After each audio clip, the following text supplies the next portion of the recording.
Habisnya masa jabatan anggota BPD yang lama di Desa Pelabay laksanakan pemilihan anggota BPD yang baru, guna agar secepatnya bisa mensinkronisasi visi dan misi anggota BPD yang baru akan pembangunan desa serta tujuan dari pemerintah desa.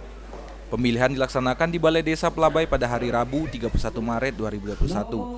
Pemilihan dihadiri oleh Camat Tubei, Sekcam, serta para staf Kecamatan Tubei, pendamping desa, Kepala Desa Sukaudatang 1, Kepala Desa Gunung Alam, Kepala Desa Tabak Belau 2, Kepala Desa Pelabay, Panitia, serta perangkat desa Pelabay, para calon BPD, serta para masyarakat baik pemilih dan juga para masyarakat yang antusias datang untuk menyaksikan langsung pemungutan dan hasil pemilihan.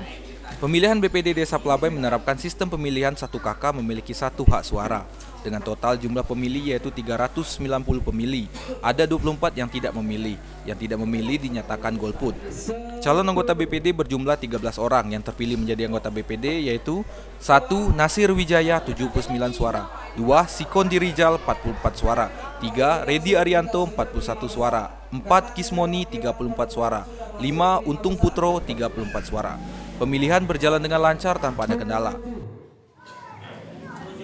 Saya sangat berterima kasih kepada panitia tahap demi tahap untuk penyaringan. Alhamdulillah hari ini hari H tentang pemilihan BPD Desa Pelabay, alhamdulillah sudah penyaringan itu berjumlah ada 13 yang mencalonkan diri, tapi alhamdulillah sudah selesai. Yang terpilih semoga kedepannya mendukung program saya sebagai kepala desa untuk periode khususnya di perjalanan saya pemerintahan 2 tahun ke depan. Harapan kami, tadi kami sebagai anggota panitia dan juga selaku perangkat desa bisa bekerja sama, yang mana bisa antusias dia mendukung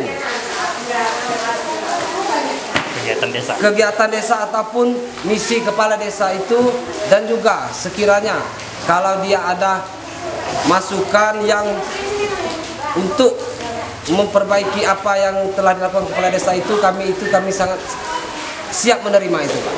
Dari Desa Pelabay, Tim Liputan Lebong TV melapor.